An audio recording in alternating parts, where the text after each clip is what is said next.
Two of the most important things that have changed is now we know for the first time, beyond any doubt, what the two most important variables are that affect the success of a child. Number one, the effectiveness of the teacher that child has, and number two, the effectiveness of the principal that child has. Low-income kids and kids of color tend to be 3 grade levels or 4 grade levels behind their middle-class peers by the time they get to the 8th grade. We also know if you take a student who's already 2 or 3 grade levels behind and you put them in the classroom of an ineffective teacher or an ineffective principal, we know that what happens is you make that gap so wide that it's almost unclosable. All of those reforms we've talked about in the past are ultimately rounding errors on the impact of what a great teacher or a great principal does.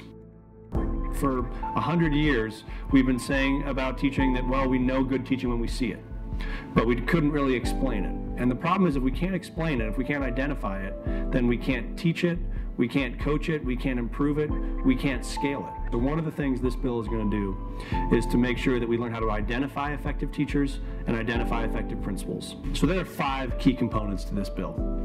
The first component is defining teacher effectiveness and making a significant part of that definition, we think 50%, be based on an actual impact a teacher has had on student learning. The second part is defining what it means to be an effective principal and making sure that a significant part of that definition relies on 2 things.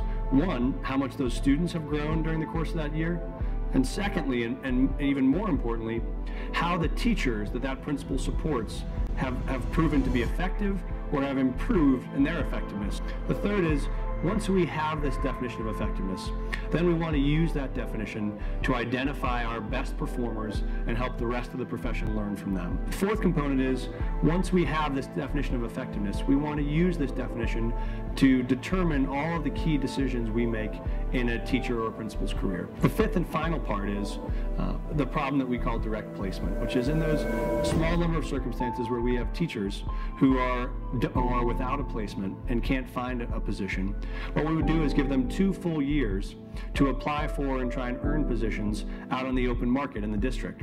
If you believe that great teachers and great leaders are the way to make a transformative difference for our kids, then start today by going to www.GreatTeachersAndLeaders.org.